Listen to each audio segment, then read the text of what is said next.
వారందరూ కూడా ఒకవేళ మీకు టికెట్ వస్తే వారంతా సహకరిస్తారు అనుకుంటున్నారా? ఎవరికి టికెట్ వచ్చినా ఇప్పుడు అధికారం పోగొట్టుకునే స్థితిలో. బట్ మీరు ఈ రాజకీయంలోకి ఎందుకు వచ్చినారు బాబు? పొద్దున్న లేస్తే ఆ వీధులు ఈ వీధులు తిరగాల, వాళ్ళతో మాట్లాడాలి వీళ్ళతో మాట్లాడాలని ఎప్పుడు అనిపించలేదా మీకు? ప్రజల పక్షాన నిలబడాలంటే కష్టం తప్పదు. అవన్నీ ఫిక్స్ అయ్యే రాజకీయాల్లోకి దిగాము. నాకు రాజకీయం అంటే ఇష్టం లేదు, నో చెప్పారు అని నాకున్న సమాచారం. నాకు ఎందుకు రాజకీయం, నాకు వద్దు అన్నారు, నిజమేనా? 1 year 1.5 years దాకా నాకు వద్దనే చెప్పాను. ఒకవేళ అనంతపురం నియోజకవర్గంలో కాకుండా వేరే నియోజకవర్గంలో ఎక్కడన్నా మీకు టికెట్ కేటాయిస్తాము, అక్కడ నుంచి పోటీ దిగండి అంటే సిద్ధంగా ఉన్నారా? ఖచ్చితంగా పోటీ చేస్తామన్నా. ఒకవేళ టీసీ వరుణ్ గారికి ఇస్తే మీరంతా కలిసి పని చేస్తారా మేడం? ఈరోజు నేను గ్రౌండ్ వర్క్ చేసేది కూడా నా కోసం అని కాదు, బలిజ సామాజిక వర్గానికి చెందిన వ్యక్తికి కానీ లేదా మైనార్టీలకు సంబంధించిన టీడీపీ అభ్యర్థికి కానీ ఇస్తే ఎలా ఉంటుంది పరిస్థితి? ప్రజలలో ఆదరణ కోసమే ఒక పదవి కానీ ఒక బాధ్యత కానీ ఉండాలని అనుకుంటారు. మేము చేసిన పలానా దానికి మాకు టికెట్ ఆశిస్తున్నాము అని చెప్పగలరా? మీకే ఎందుకు ఇవాళ టికెట్ అంటే? పార్టీ నేమ్ బయటికి వెళ్ళాలి, పార్టీ మనకు బాధ్యతలు ఇచ్చింది. నమస్తే, ఏపీ 13 టీవీకి స్వాగతం. Anantapuram urban Janasena, TDP, BJP అభ్యర్థులు 3 పార్టీల తరపున బరిలో ఉన్నారు. బట్ ఉమ్మడిగా ఏ పార్టీ తరపున ఇస్తారనేది చాలా ఆసక్తికరంగా మారింది అనంతపురం అర్బన్. అందులో జనసేన పార్టీకి ఇస్తారని బలంగా రాజకీయ విశ్లేషకులు చెబుతున్నారు. ఆ జనసేనలో భాగంగా ఎవరు ముందు బరిలో ఉన్నారంటే పెండ్యాల శ్రీలత గారి పేరే వినిపిస్తోంది. ప్రస్తుతం పెండ్యాల శ్రీలత గారు రాయలసీమ మహిళా కోఆర్డినేటర్గా కొనసాగుతున్నారు. జనసేన పార్టీలో చాలా కీలక పాత్ర పోషిస్తున్నారనే చెప్పాలి. అనంతపురంలో అడుగడుగున ఎక్కడ పోయినా కూడా పెండ్యాల శ్రీలత గారు పేరే వినిపిస్తోంది. ఏ చిన్న సమస్య వచ్చినా టక్కున వాలిపోతున్నారు పెండ్యాల శ్రీలత గారు. ప్రస్తుతం మన స్టూడియోలో పెండ్యాల శ్రీలత గారు ఉన్నారు. నమస్తే మేడం, మీ విలువైన సమయాన్ని కేటాయించి మా స్టూడియోకు మేము పిలుస్తానే వచ్చినందుకు ధన్యవాదాలు. ముఖ్యంగా అనంతపురం జనసేన పార్టీలో చాలామంది అభ్యర్థులు బరిలో ఉన్నారు, అందులో మీరు ఒకరు. ఒకవేళ ఇంతమందిలో మీరు ఏ విధంగా నెగ్గుకొస్తారు? మీకే సీట్ వస్తుందని అనుకుంటున్నారా? నాకే సీట్ వస్తుందని అనుకోవడం కాకుండా అధిష్టానం ఎవరికి అవకాశం ఇస్తే వాళ్లకు చేయడానికి కూడా సిద్ధంగా ఉన్నాం. అలానే నాకు అవకాశం వచ్చినా కూడా నెగ్గుకొస్తానని తెలియజేస్తున్నాం. చాలామంది బరిలో ఉన్నారు, అంటే పేర్లు వద్దు కానీ మీకంటే ముందు నుంచి పార్టీలో ఉన్న వాళ్ళు ఉన్నారు. వారందరూ కూడా ఒకవేళ మీకు టికెట్ వస్తే వారంతా సహకరిస్తారు అనుకుంటున్నారా మీరు? ఖచ్చితంగా సహకరిస్తారన్నా. ఎవరికి టికెట్ వచ్చినా ఇప్పుడు అధికారం పోగొట్టుకునే స్థితిలో జనసేన పార్టీ కానీ టీడీపీ ప్రభుత్వం కానీ లేదు కాబట్టి అభ్యర్థిని చూడకుండా అధికారంలోకి రావడమే లక్ష్యంగా పనిచేయాల్సిన అవసరం ఈ 2024 ఎన్నికల ముఖ్య ఉద్దేశం.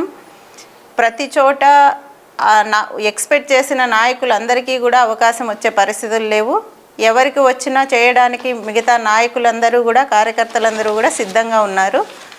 అలానే చేస్తారు కూడా. రాజకీయంలోకి వచ్చిన తర్వాత ఎండనక వాననక పొద్దున్న లేస్తే కార్యకర్తలు వస్తుంటారు, నాయకులు వస్తుంటారు, ఆ ప్రోగ్రామ్ ఈ ప్రోగ్రామ్ అని. మామూలుగా లేడీస్ ఇంట్లో ఉండాలా, హ్యాపీగా ఉండాలి అనుకుంటుంటారు ఎక్కువ మంది. బట్ మీరు ఈ రాజకీయంలోకి ఎందుకు వచ్చినారు బాబు? పొద్దున్న లేస్తే ఆ వీధులు ఈ వీధులు తిరగాల, వాళ్ళతో మాట్లాడాలి వీళ్ళతో మాట్లాడాలని ఎప్పుడు అనిపించలేదా మీకు? అట్లేముండదున్నా. రాజకీయం ఇవన్నీ ఉంటాయని ముందే తెలిసే రాజకీయంలోకి వచ్చాం కాబట్టి ప్రజాసేవ అంటే ఎలా ఉంటుందని ఇంట్లో కూర్చున్నప్పుడే అవగాహనతో ప్రజల పక్షాన నిలబడాలంటే కష్టం తప్పదు. అవన్నీ ఫిక్స్ అయ్యే రాజకీయాల్లోకి దిగాము. ఈరోజు అలానే కొనసాగడానికి నేను సిద్ధంగా ఉన్నా. అంటే మొదట్లో మీ భర్త గారు మీరు రాజకీయంలోకి రావాలన్నప్పుడు నాకు రాజకీయం అంటే ఇష్టం లేదు, నో చెప్పారు అని నాకున్న సమాచారం. నాకు ఎందుకు రాజకీయం, నాకు వద్దు అన్నారు, నిజమేనా? చాలా రోజులు ఆలోచించామన్నా. 1 year 1.5 years దాకా నాకు వద్దనే చెప్పాను. జనసేన పార్టీలోకి చేరి 1.5 years తర్వాత నేను ప్రజల్లోకి రావడం జరిగింది. వద్దని అనుకున్నప్పటికీ తప్పని పరిస్థితుల్లో ప్రజలకు ఉపయోగపడాలనే ఆలోచనలతో నేను వచ్చాను. మీరు పొలిటికల్లోకి వచ్చిన తర్వాత అంటే ఇప్పుడున్న పరిస్థితుల్లో మీకు ఏమనిపిస్తుంది? ఇవన్నీ తిరుగుతుంటారు కదా బయట. వచ్చిన తర్వాత ఈరోజు ఇంట్లో కూర్చున్నప్పుడు ఏమీ తెలియని పరిస్థితి. ప్రజా సమస్యలు అంటే ఇలా ఉంటాయా, నాయకులు ఇట్లా ఉంటారా, అని ఎన్నో విషయాలు ఈరోజు తెలుసుకోగలుగుతున్నాం. అనంతపూర్ అంటే ఏదో ఒక 4 రోడ్లు మాత్రమే నాకు తెలుసు. ఇన్ని సంవత్సరాలుగా అనంతపూర్ చూస్తున్నప్పటికీ ప్రజలు ఇక్కడే అనంతపురంలోనే మన పక్కనే ఇలా ఉన్నారు, మనం ఇలా ఉన్నాము అన్న విషయం తెలుసుకోగలగడం అది చిన్న విషయమేం కాదు. అవి తెలుసుకున్నప్పుడే ప్రజా నాయకులుగా ప్రజలకు ఏమైనా చేయాలనుకున్నప్పుడు ఒక నాయకునిగా అధికారం వచ్చినా ఏమైనా బాధ్యతలు ఇచ్చినా కూడా ఎలా చేయగలగాలి అనే అవగాహన నాకు పరిపూర్ణంగా వచ్చిందని నేను భావిస్తున్నాను. ఈ ప్రజల్లో తిరుగుతున్నప్పుడు జనాలను చూడడం వల్ల ఇవన్నీ అవగాహన వచ్చిందంటారు. ఒకవేళ అనంతపురం నియోజకవర్గంలో కాకుండా వేరే నియోజకవర్గంలో ఎక్కడన్నా మీకు టికెట్ కేటాయిస్తాము, అక్కడ నుంచి పోటీ దిగండి అంటే సిద్ధంగా ఉన్నారా మీరు? ఖచ్చితంగా పోటీ చేస్తామన్నా. ఎక్కడ అనంతపురం జిల్లాలో ఎక్కడిచ్చినా కూడా పోటీ చేయడానికి కానీ వేరే ఎలాంటి బాధ్యత ఇచ్చినా కూడా సీట్ ఇవ్వకపోయినా కూడా జనసేన పార్టీ తరపున ప్రజల తరపున ఉండడానికి నేను సిద్ధంగా ఉన్నాను. అందులో మీకంటే సీనియర్ గతంలో ఓడిపోయిన వ్యక్తి జనసేన పార్టీ కావచ్చు, అంతకుముందు ప్రజారాజ్యం కావచ్చు, టీసీ వరుణ్ గారు ఉన్నారు. ఆయన కూడా గట్టిగా ప్రయత్నం చేస్తున్నారు. వీళ్ళు టీసీ వరుణ్ గారికి ఇస్తే మీరంతా కలిసి పనిచేస్తారా మేడం? ఖచ్చితంగా చేస్తామన్నా. ఈరోజు నేను గ్రౌండ్ వర్క్ చేసేది కూడా నా కోసం అని కాదు, జనసేన పార్టీ తరపున అవకాశాలు అనంతపురం అర్బన్కి అవకాశాలు ఎక్కువ ఉన్నాయని కాబట్టి అయినా ఇది ఫోకస్ చేసుకున్నామంతే. ఇది కాకపోయినా ఎక్కడైనా ప్రజల తరపున జనసేన పార్టీ తరపున మేము నిలబడడానికి రెడీగా ఉన్నాం. ఎవరికి టికెట్ ఇచ్చినా కూడా ఇంతే బాధ్యతతో నేను చేస్తానని కూడా మా పార్టీ నాయకులకు కానీ అనంతపురంలో నాయకులకు కానీ రాష్ట్ర స్థాయి నాయకులు కానీ తెలియజేయడం జరిగింది. ఒకవేళ మీకు కాకుండా అంటే టీసీ వరుణ్కి కొనిదెల ఫ్యామిలీతో బంధుత్వం ఒకటి ఉంది, సీనియారిటీ ఒకటి ఉంది, ఆయనకే ఇస్తారు అనే ఒక గట్టిగా వినిపిస్తున్నాయి. మీరు కూడా మీ ప్రయత్నాలు అయితే ఆపుకుని ఉన్నారు. ఒకవేళ టీసీ వరుణ్ గారికి మీకు ఇద్దరికీ రాకోకుండా బలిజ సామాజిక వర్గానికి చెందిన వ్యక్తికి కానీ లేదా మైనార్టీలకు సంబంధించిన టీడీపీ అభ్యర్థికి కానీ ఇస్తే ఎలా ఉంటుంది పరిస్థితి? బాగుంటుందన్నా. ఎవరికి వచ్చిన రాజకీయ నాయకులుగా టికెట్ కోసము అధికారం కోసము ట్రై చేయడం తప్పు కాదు. అవకాశం వస్తే ఇంకా ఎక్కువ ప్రజాసేవ చేయడానికి ఉపయోగపడుతుందనే తాపత్రంతోనే ఇప్పుడు అవి కావాలని ఆతృత పడతారు ఏ నాయకులైనా కూడా. ప్రజలలో ఆదరణ కోసమే ఒక పదవి కానీ ఒక బాధ్యత కానీ ఉండాలని అనుకుంటారు. అలాగా ఇప్పుడు మైనారిటీలకు కానీ బలిజలకు కానీ నాకు వరుణ్కు కాకుండా ఎవరికి ఇచ్చినా కూడా గెలుపుకు మాత్రం 100% ప్రతి నాయకులు ప్రయత్నిస్తామని చెప్తున్నాం. అందులో అంటే క్యాస్ట్ ఈక్వేషన్స్కి వస్తే బల్య సామాజిక వర్గానికి చెందిన ఓటర్స్ ఎక్కువ ఉన్నారు. అందుకని బల్యలకే ఖచ్చితంగా కావాలి ఈ సంవత్సరం అని బలిజలందరూ ఆల్ పార్టీకి సంబంధించిన వ్యక్తులంతా మొన్న ఆత్మీయ సమావేశం పెట్టుకున్నారు. బల్యలకు కంపల్సరీ టికెట్ కావాలా అని గట్టిగా ప్రయత్నం చేస్తున్నారు. అందులో భాగంగా కానీ బల్యలకి ఇస్తే మేమెంత గెలిపించుకుంటాం, వేరే వాళ్ళకి ఇస్తే మేము సహకరించమని కూడా బహిరంగంగా చెప్తున్నారు. ఇటువంటి పరిస్థితుల్లో బల్జలకే టికెట్ కావాలి, అందులో సామాజిక వర్గం ఈక్వేషన్స్లో కూడా బల్జలకి ఇవ్వాలన్నది అనంతపురంలో ఎప్పటి నుంచో ఉంది అని పవన్ కళ్యాణ్ కూడా అనుకుంటున్నారని విన్నాం మేడం. అసలు బల్జలకే ఇస్తే జనసేన పార్టీలో కులాలకు మతాలకు తావు లేకుండా మా అధ్యక్షులు పవన్ కళ్యాణ్ గారు పార్టీని నడపాలనే ఉద్దేశంతో ఉంటారు. ఈ సర్వేలు కానీ ఎవరికి గెలిచే అవకాశాలు ఉన్నాయని కానీ ఇవన్నీ బేస్ చేసుకొని మా అధ్యక్షులు అభ్యర్థిని డిసైడ్ చేస్తే వాళ్ళ కోసం పని చేయడమే మిగతా నాయకులు చేయవలసిన పని. అంతేగాని ఎవరు ఒక కులం మీటింగ్ పెట్టుకొని చెప్పినంత మాత్రాన అవి జరగవున్నా ఫైనల్గా మా అధ్యక్షులు నియమించిన అభ్యర్థికే సపోర్ట్ చేయాల్సి ఉంటుంది ప్రతి ఒక్కరూ. ఏ క్యాస్ట్ అయినా కావచ్చు, దాని గురించి ఆలోచన లేదు. ఇక్కడ అభ్యర్థి గెలుపు ముఖ్యమని, ఎందుకంటే 2019లో ఓడిపోయిన పరిస్థితి ఉంది కాబట్టి అలాంటివి రిపీట్ కాకుండా ఎక్కడా కూడా గెలుపు కోసమే మేము ప్రయత్నిస్తున్నాం. జనసేన పార్టీ తరఫున నాయకులందరూ కూడా అదే కట్టుబడితో ఉన్నారు. ఒకవేళ మీకే టికెట్ ఇవ్వాలా అంటే అనంతపురం అర్బన్ అంటే ఒక 4 మాటల్లో మేము చేసిన పలానా దానికి మాకు టికెట్ ఆశిస్తున్నాము అని చెప్పగలరా? మీకే ఎందుకు ఇవ్వాలి టికెట్ అంటే? మాకే ఎందుకు ఇవ్వాలి, మేము చేసిన వాటికి పార్టీ కోసం చేస్తున్నాం. మేము ఏ పని చేసినా కూడా నాకు టికెట్ రావాలని కానీ ఇంకో విధంగా కాకుండా పార్టీ నేమ్ బయటికి వెళ్ళాలి, పార్టీ మనకు బాధ్యతలు ఇచ్చింది, పార్టీని మనం ముందుకు తీసుకెళ్లే బాధ్యత నాయకులుగా ఉంటుంది కాబట్టి మనం ప్రోగ్రామ్స్ కానీ ఎలాంటి యాక్టివిటీస్ చేసినా అందులో భాగమే కానీ సీట్ కోసము ఇవి చేస్తేనే సీట్ ఇస్తారు అనేది తప్పున అలాంటి వాటి కోసం మేము చేయలేదు. పార్టీ కోసం మీ వంతు కృషి అంటూ ఉంటుంది కదా మేడం, ఏం చేస్తారు మీరు పార్టీ కోసం అని అడిగితే? పార్టీ కోసం నాకు మహిళా రీజనల్ కోఆర్డినేటర్గా నాకు బాధ్యతలు ఇచ్చి మహిళల్లో మహిళా సాధికారత అవగాహన పెంచాలి అని మాకు ముఖ్యంగా బాధ్యతలు ఇచ్చిన రోజు పవన్ కళ్యాణ్ గారు, పిఎస్సి చైర్మన్ నాదెండ్ల మనోహర్ గారు చెప్పారు. అలానే అదే కంటిన్యూ చేస్తూ ఈరోజు నేను అనంతపురంలో మహిళా కార్యాలయంలో శిక్షణ తరగతులు ఏర్పాటు చేశాను. ఒక 500 మంది దాకా కుట్టు మిషన్లు, ఎంబ్రాయిడరీ, పెయింటింగ్ ఇలాంటివి శిక్షణ ఇప్పించాము. వాళ్ళు స్వయంగా ఉపాధి పొందుతున్నారు. ఈరోజు ఇలాంటి కార్యక్రమాలు చేస్తున్నాం. 15 ఎకరాల్లో పొలం ఇచ్చి దానికి సొంతంగా పంట పెట్టుకునేలాగా ప్రోత్సహించాము. ఇలాంటి యాక్టివిటీస్ చేస్తూ ప్రజలు సొంతంగా కూలీ పనులు చేసుకోవడమే కాకుండా ఇలా కుటీర పరిశ్రమల్లాగా గ్రూపుల్లాగా ఏర్పడి ఆర్థికంగా ఎదిగేలాగా జనసేన పార్టీ లక్ష్యం. అందులో భాగంగా అధికారంలో లేకపోయినా ఈరోజు మేము ఆ ప్రయత్నంతోనే మాకు ఇచ్చిన బాధ్యత పరిమితి వరకు మేము చేయగలుగుతాం. 15 ఎకరాలు ఇచ్చినాం అంటున్నారు కదా మేడం, ఎక్కడ ఇచ్చారు? అంటే మీరే పెట్టుబడి పెట్టున్నారా లేకపోతే వాళ్ళకే పెట్టుబడి పెట్టుకొని వాళ్ళే పంట సాగు చేసుకోమని చెప్తున్నారా? కొంచెం మేము పెట్టాము, తర్వాత పనులన్నీ వాళ్ళు చేసుకున్నారు. ఎక్కడ, ఏ ఊర్లో మేడం? నార్పల మండలం, గంగనపల్లి గ్రామం. ఓ, మీ ఆయన వాళ్ళ ఊర్లోనే, అంటే మీ ఊరు? అవును. అక్కడే 15 ఎకరాలు ఇచ్చారు. ఎంతమంది కలిసి చేసుకుంటున్నారు మేడం అక్కడ పంట? 13 మంది కలిసి చేసుకున్నారు. అయితే వడగళ్ళ వాన వల్ల కొంచెం డ్యామేజ్ అయింది. అరటి పెట్టినారు. వాటర్ సోర్సెస్ ఉన్నాయి, బోర్స్ ఉన్నాయి. అంటే ఫ్రీగా ఇచ్చేసినారు మీరు వాళ్ళకి? అవును. ఓ, చాలా మంచి ఐడియా మేడం. ఇంకా ఇక్కడ అనంతపురంలో ఈ కుట్టు మిషన్లతో పాటు ఇంకా ఏమేమి సామాజిక సేవా కార్యక్రమాలు చేశారు మీరు? చేస్తుంటామన్నా చిన్న చిన్న సమస్యలు ఎవరైనా వచ్చినా, చదువులకు కానీ ఏ దేవాలయాలకు కానీ ఇలాంటి వాటికి ఎవరు ఏదొచ్చినా మాకు చేతనైనంత సాయంతో చేస్తూ ఉంటాం. కుట్టు మిషన్లకు మీ దగ్గర చాలామంది లేడీస్ వస్తుంటారు కదా మేడం, వాళ్ళ పర్సనల్ ప్రాబ్లమ్స్, ఎందుకంటే మీరు మహిళగా మీకు కొంతమంది చాలా బాధలు ఇవన్నీ ఉంటాయి, మీతో చెప్పుకుంటుంటారు.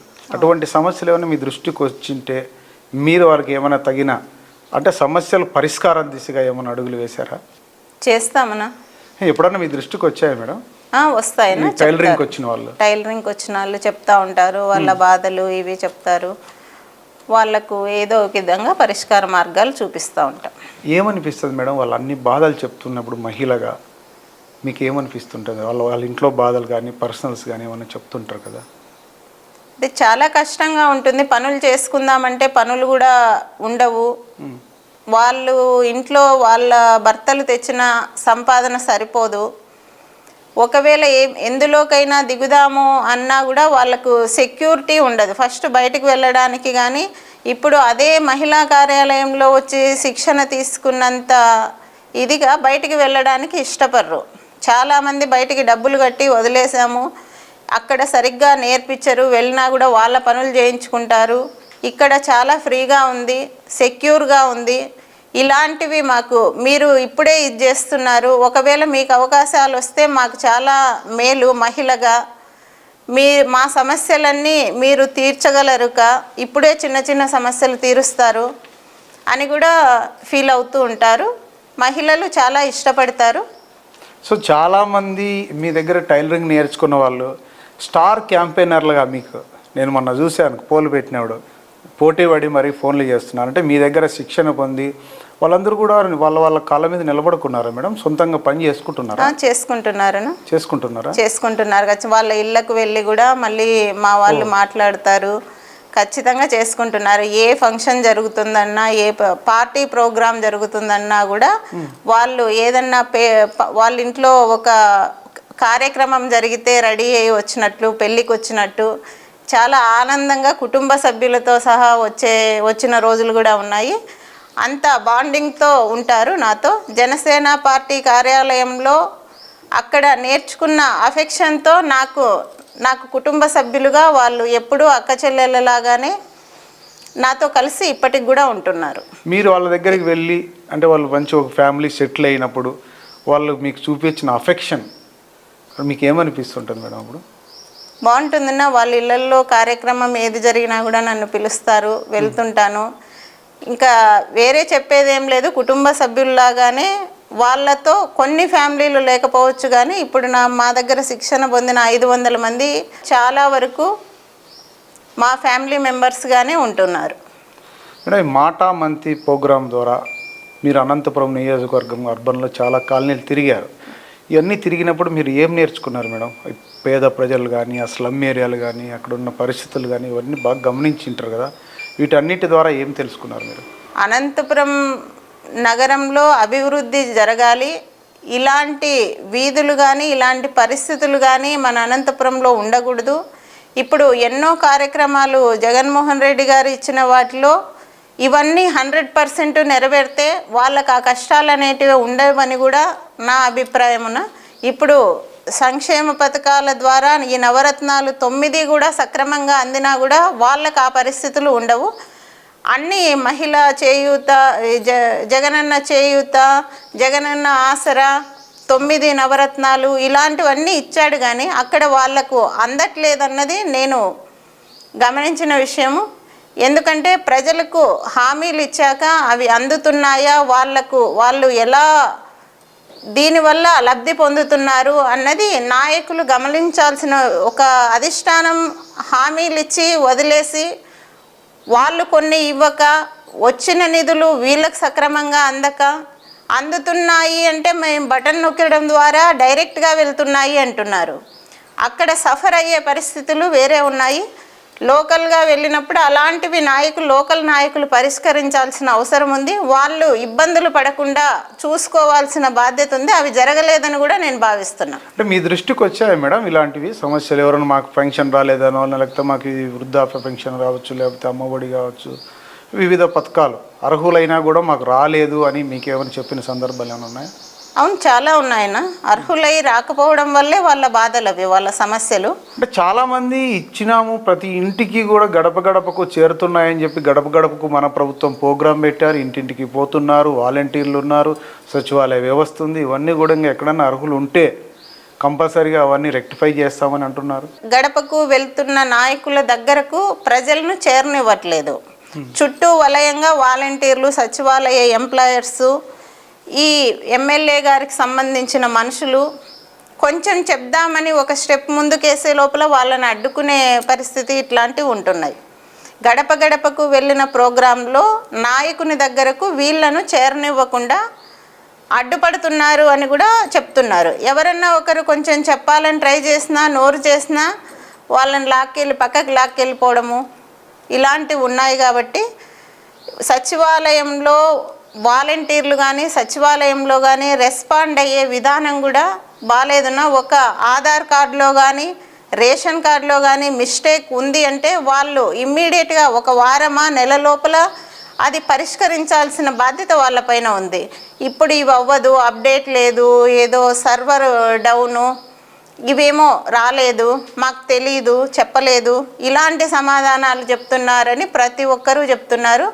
అదే ఒక టీడీపీకి కానీ జనసేనకు కానీ సపోర్టర్ అయితే, ఒక ఇంట్లో ఉన్న వ్యక్తికి వాళ్ళది సొంత ఇల్లు అయితే సెంటున్నర ఇంటికన్నా ఎక్కువ ఉంది అంటే వాళ్ళకు పథకాలు లేకుండా చేస్తున్నారు. అదే వైసీపీ కార్యకర్తలు అయితే 2 స్థలాలు కలిపి కట్టుకొని ఉంటారు, అయినా కూడా వాళ్ళకి అన్ని ఇంటికి తెచ్చి ఇస్తారు. ఇలాంటి సమస్యలన్నీ ఉన్నాయి. గమనించారా ఇలాంటి సమస్యలు? ఇలాంటి సమస్యలు చాలా ఉన్నాయన్నా, మీరు మాతో వచ్చినా కూడా చూపిస్తాము. డెఫినెట్గా ఒకసారి మీ వెంబడి అంటే ఎక్కడెక్కడ ఈ ఏరియాస్లో ఏం జరుగుతోంది, జనసేన పార్టీ ఏ విధంగా ముందుకు పోతుంది అనేది మీ అమ్మడి ఖచ్చితంగా ఒకరోజు మేము కూడా మీతో పాటు ఈ పాదయాత్రలో లేకపోతే ఆ మాటా మంతినో ఏదో ఒక ప్రోగ్రాంలో మేము కూడా పాల్గొంటాం మేడం.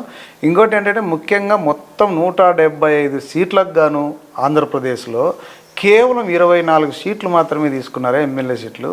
24 మంది ఎవరు పంచారు? 175 మంది జనసేన కోసం పోరాడిన వ్యక్తులు ఉన్నారు. వారి పరిస్థితి అంతా ఏంటి ఈరోజు? 175 సీట్లలో మేము ఇండివిజువల్గా వెళ్ళింటే ఖచ్చితంగా 175 మందికి అవకాశాలు ఉండేటివినా. అలా కాకుండా ఇప్పుడు పొత్తులో భాగంగా మేము పక్కా గెలుస్తాము అన్న కాన్ఫిడెంట్ ఉన్న సీట్లను కొన్ని త్యాగం చేయాల్సిన అవసరం కూడా పొత్తు అంటేనే ఎవరో ఒకరి త్యాగం చేయాలి. అలాంటి పరిస్థితులు మాకే ఎక్కువ ఉన్నాయి. ఎందుకంటే మేము రాష్ట్ర అభివృద్ధిని కోరుకుంటున్నాము. జగన్మోహన్ రెడ్డిని ఎదుర్కొనే అంత ఆర్థిక బలం మా నాయకులకు లేకపోవడం ప్రధాన కారణం. అందులో భాగంగానే మేము చాలా త్యాగం చేసి 24 సీట్లకే పరిమితం అవ్వాల్సి వచ్చింది. దీన్ని చేతగానితనంగా భావించకూడదు.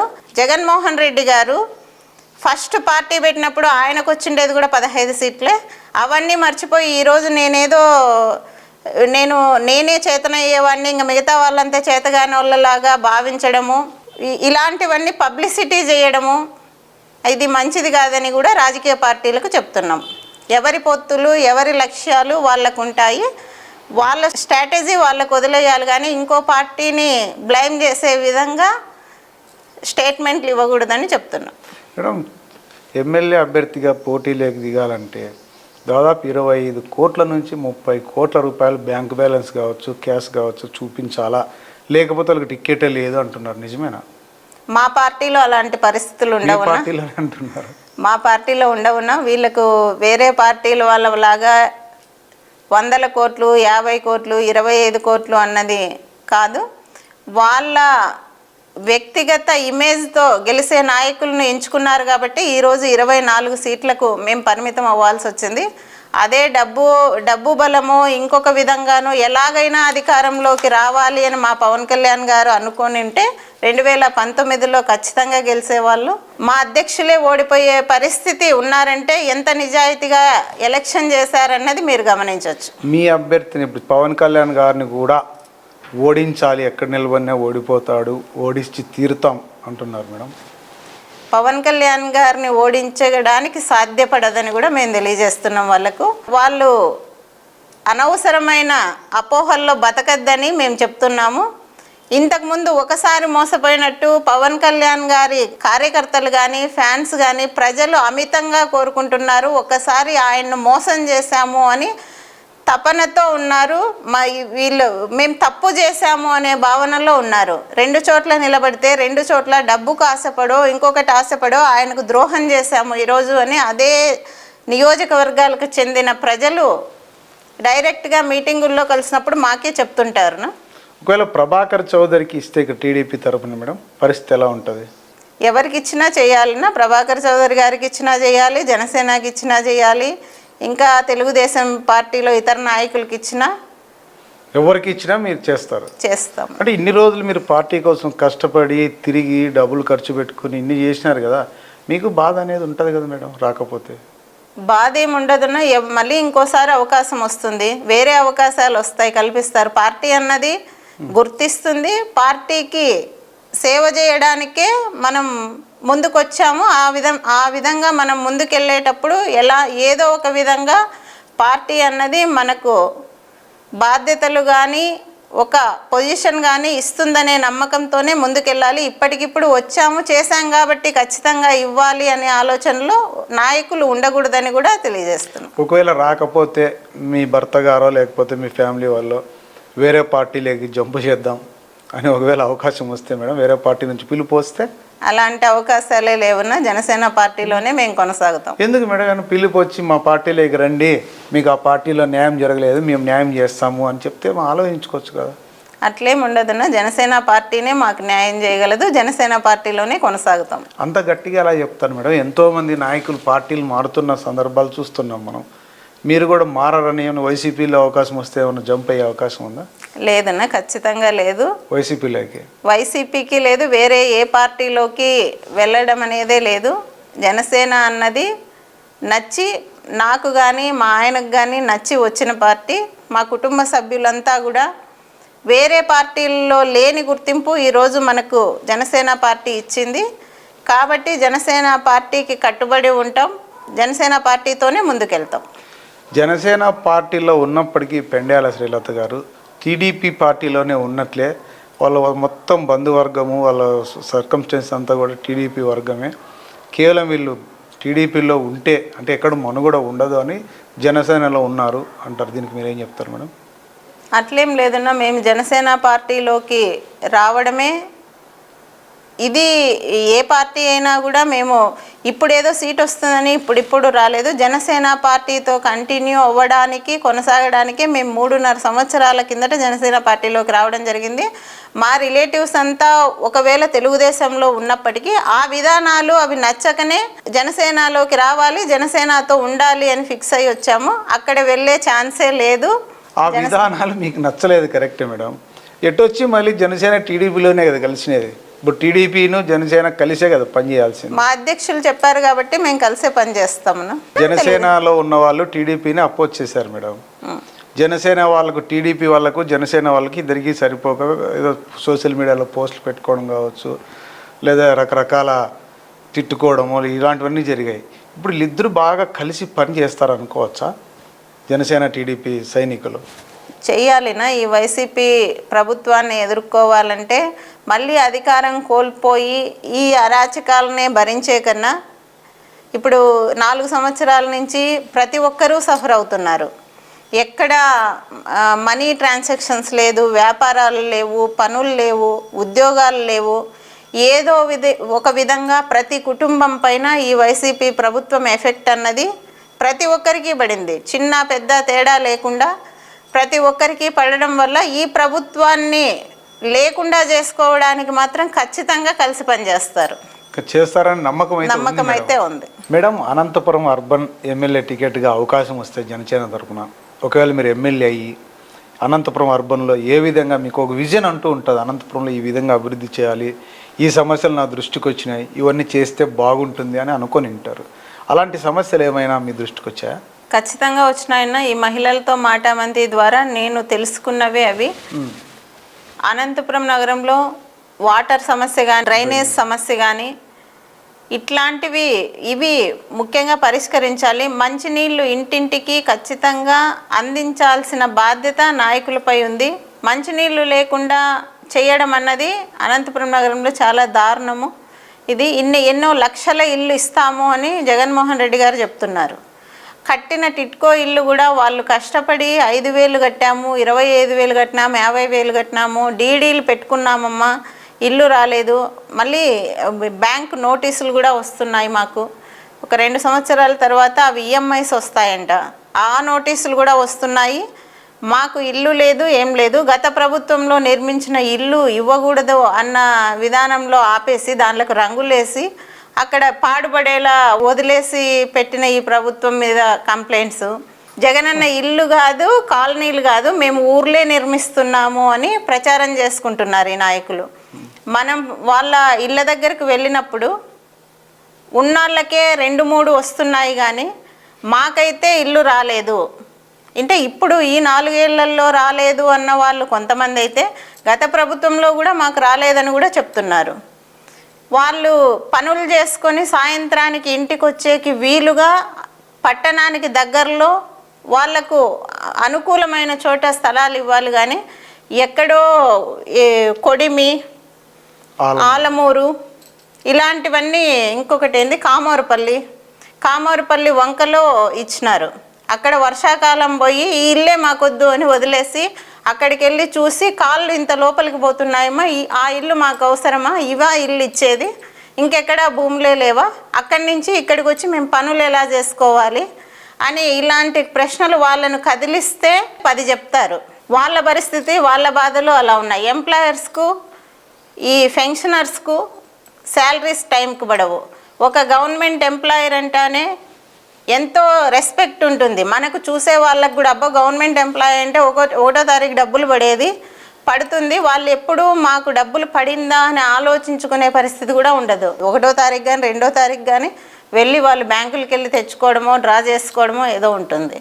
ఈరోజు ఆ మెసేజ్లు చూసుకొని టెన్షన్ పెరిగిపోయి మాకు ఈఎంఐలు కట్ అవ్వలేదు, హాస్పిటల్కి వెళ్దామంటే ఇంకా పెన్షన్ పడలేదు, ఆపరేషన్ చేయించుకుందాం అనుకున్నాము ఇది 2 నెలలైనా పర్లేదు అని ఇలాంటి కంప్లైంట్స్ అన్నీ ప్రభుత్వం పైన ఉన్నాయి. గవర్నమెంట్ ఎంప్లాయర్కు డబ్బులు ఇవ్వలేని ఈ ప్రభుత్వం ప్రజలకు అవసరమా అని కూడా మేము జనసేన పార్టీ తరఫున ప్రశ్నిస్తున్నాం.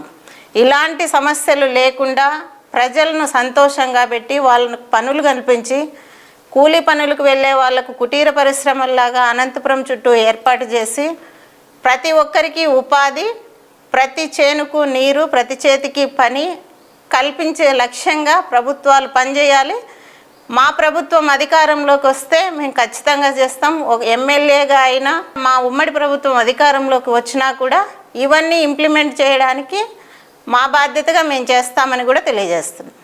మేడం, చాలామంది నాయకురాలు, మహిళా నాయకురాలు ముఖ్యంగా చాలా నగలు వేసుకొని బాగా మేకప్ చేసుకొని వస్తారు. మీరు ఎందుకు ఇంత సింపుల్గా ఉన్నారు మేడం? అంటే ఏమన్నా ఇన్స్పిరేషన్ ఎవరన్నా, లేకపోతే మీకు అలా ఉండాలనిపిస్తుంది?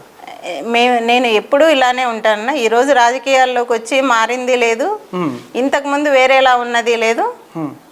నేను నగలు దిగేసుకొని ఎంత బాగా ఇది చేసుకొని ఉంటారు కదా, అంటే మీకు కూడా అలా అనిపిస్తుంటుంది. చాలామందిని చూస్తుంటాం బయట, మీరు ఎందుకు అలా లేరు అని అడుగుతున్నాను.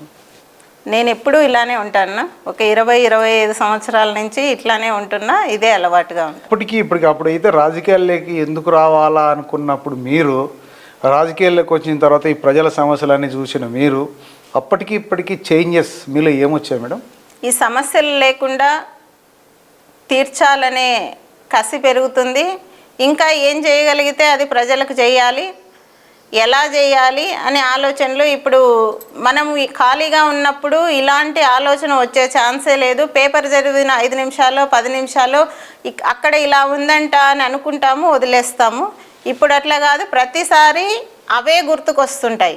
ఆ రోజు ముందు రోజు ఏం జరిగినాయి, రేపు ఏం చేయాలి అని ఈ ప్రజా సమస్యలే కానీ, ఆ చేయవలసిన ప్రోగ్రామ్స్ కానీ, వాటికి ఏం చేయొచ్చు, నేనైతే ఏం చేసేదాన్ని అనే ఆలోచనలతోనే రోజు గడిచిపోయేలా ఇప్పుడు పరిస్థితులు. ఎప్పుడన్నా అలాంటి సమస్య చూసి బాధ అనిపించి ఏం రాయి ప్రజల పరిస్థితి ఇలా ఉంది, మరి ఇంత వ్యత్యాసంగా ప్రజలకు ఉంది కదా, అసలు మనం ఏం చేయలేమా అనే బాధ ఎప్పుడు అనిపించలేదా మేడం మీకు? అనిపిస్తుందన్న. వాటర్ లేక ఇప్పుడు ఎర్రనేల కొట్టాల్లో ఒకరోజు ఇట్లా ప్రోగ్రాం కోసం ఈవినింగ్ వెళ్తే అక్కడ అందరూ వచ్చి నీళ్లు లేకపోతే ఎట్లమ్మా, నీళ్లు మోటార్ కాలిపోయిందంటే ఎట్లమ్మా, మోటార్ కాలిపోయిందని ఇదేం చిన్నపిల్లలు చెప్పినట్లు చెప్తున్నారు. మోటార్ కాలిపోతే మేము ఏం చేయాలా, మాకు సపరేట్ బోర్లు ఏమి వేసుకోం కదా, మేము చేతి కొలాయిలు లేవు, ఈడ ఎక్కడికి పోయి నీళ్ళు తెచ్చుకోవాలా, మేము ఎవరన్నా ఇళ్ళకి వెళ్ళి అమ్మ కొన్ని నీళ్లు పట్టుకుంటాము అని అడుక్కొని తెచ్చుకోవాల్సిన పరిస్థితి వచ్చింది. చాలా ఇది దారుణమని ఆ రోజు కళ్ళ నీళ్ళు పెట్టుకునే పరిస్థితి కూడా లేడీస్ అందరూ చుట్టుకొని చెప్తే ఆ రోజు చాలా బాధేసింది. ఇంత అడ్వాన్స్గా ఉన్న అనంతపురం నగరంలో ఇంత నీటి కోసం ఇంత దారుణంగా, అది కాకుండా చెత్త ఎక్కడ చూసినా కూడా కాలువల్లోది తీస్తే ఒక వారం కానీ తీయకుండా అది మళ్ళీ తిరిగి కాలువల్లోకే వెళ్ళాలమ్మా, ఇది తీయరు, ఇట్లా అని దగ్గర ఉండి వాళ్ళ సమస్యలు చెప్తున్నారు. ఇప్పుడు బాధ అనిపిస్తుంది, ఏం చేయలేమా మనము అని. మున్సిపల్ ఆఫీస్కి కూడా 2-3 సార్లు మీరు వెళ్ళి నిరసన చేపట్టిన పరిస్థితి కూడా ఉందనుకుంటా మేడం? అవును. మరి ఏం చెప్పారు అధికారులు ఈ సమస్యలన్నింటికి వాళ్ళ దృష్టికి తీసుకెళ్తే? ఎప్పటికప్పుడు ఏవో ఒకటి చెప్తారనో, మున్సిపల్ కార్మికులు సమ్మెలో ఉన్నారనో, ఇంకొకటి వాళ్ళకు కూడా వాటర్ ఆపరేటర్స్కి కూడా శాలరీలు మాకు పర్లేదని వాళ్ళు కూడా చెప్తున్నారు. వాళ్ళు కూడా మా క్యాంపెయిన్లో అక్కడక్కడ వస్తున్నప్పుడు వాళ్ళ సమస్యలు కూడా వాళ్ళు చెప్పే పరిస్థితి ఉన్న, సమస్యలు లేకుండా ఏ ఒక్క వర్గం కానీ ఏ ఒక్క ప్రజలు కానీ లేకుండా పోయినారు. ఇట్లాంటి పరిస్థితులు కల్పించకూడదు, సాధ్యమైనంత వరకన్నా లేకుండా చేస్తే కొంతవరకైనా ప్రశాంతంగా ఉంటారు ప్రజలు అనేది నా ఆలోచన. మేడం, జనసేన టీడీపీ పార్టీ ఉమ్మడిగా ఎన్ని సీట్లు గెలుస్తుంది అనుకుంటున్నారు? ప్రభుత్వాన్ని స్థాపిస్తుంది అనుకుంటున్నారా మీరు? ఖచ్చితంగా స్థాపిస్తుందేనా? ఖచ్చితంగా కాన్ఫిడెన్స్ అయితే ఉంది. 160 నుంచి 165 వరకు మాకు సీట్లు వచ్చే అవకాశం ఉంది. ప్రభుత్వం జనసేన టీడీపీదే అధికారం.